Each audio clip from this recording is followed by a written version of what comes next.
Eu acho que se tem alguma notícia minimamente boa, né, dessa tragédia, né, que a gente está vivendo, aqui no Brasil em particular, foi mostrar a força, a vitalidade da sociedade civil organizada e, dentro delas, das escolas de samba também. Eu acho que o primeiro movimento praticamente simultâneo e, em alguma medida, até anterior à mobilização governamental na direção de criar uma rede de proteção, de reconhecer que a vulnerabilidade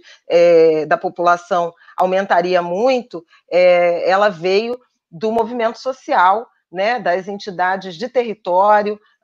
das ONGs, das instituições que atuam, sobretudo, em favelas. Né? Eu tenho sublinhado muito isso e chamado a atenção para o fato de, na primeira hora do primeiro dia, a gente já ter se deparado com a narrativa questionadora, sobretudo dos mídia ativistas de favela, chamando atenção para o fato de que as recomendações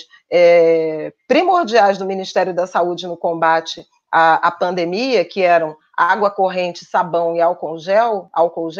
não estavam ao alcance de boa parte da sociedade brasileira, por falta de renda ou por falta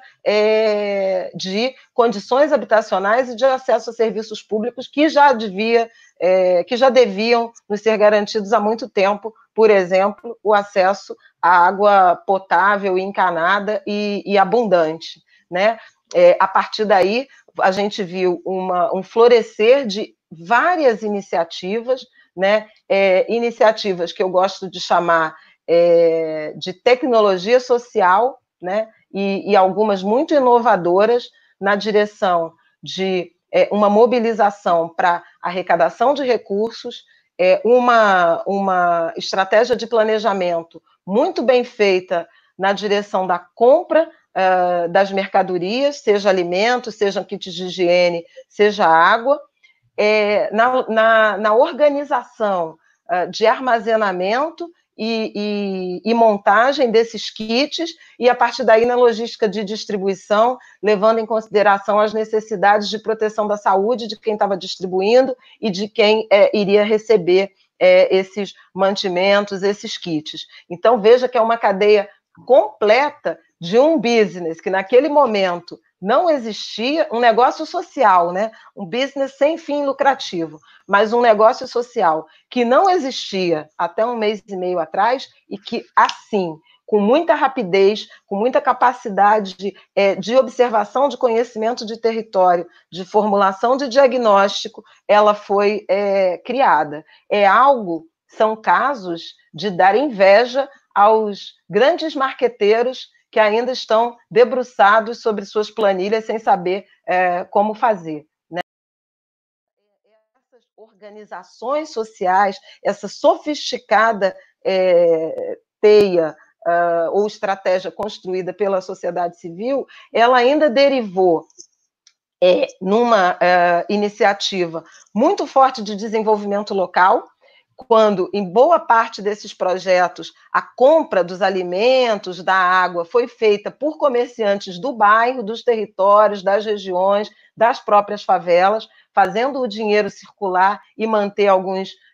empregos ali naqueles territórios. E, além disso, algumas iniciativas de transferência de renda direta, como a CUFA fez com Mães de Favela, que é de arrecadação de recursos para distribuir dinheiro, né,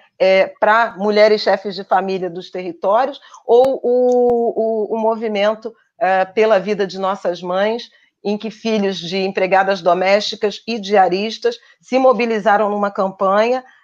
primeiro, de apelo para que empregadores dispensassem essas mulheres, e elas são, sobretudo, mulheres negras, né, do trabalho, mantendo a remuneração, e no caso das que não receberam essa remuneração, e aconteceu muito,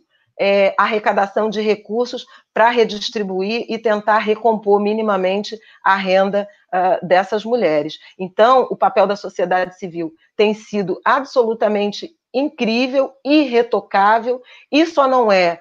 melhor, mais abrangente e só não salva mais vidas, porque o problema da população brasileira em vulnerabilidade, ele tem uma escala, um tamanho que não prescinde da participação do Estado. É dever constitucional do Estado garantir tudo isso que eu enumerei agora e que está a cargo da sociedade civil, mas ela sozinha não é suficiente. Acrescento outra lembrança que o próprio Társilo fez em relação à mobilização nas comunidades e que também alcançou as escolas de samba, quando o Ministério da Saúde finalmente se rendeu à necessidade do uso de máscara, e qualquer máscara, né? Foram essas comunidades que rapidamente se mobilizaram e organizaram mutirões para costura de máscara, para doação de tecidos, para aproveitamento de tecidos. As escolas de samba foram fundamentais, né, com suas equipes de costureiras, com a mobilização dos ateliês. Então, com isso eu respondo, eu acho que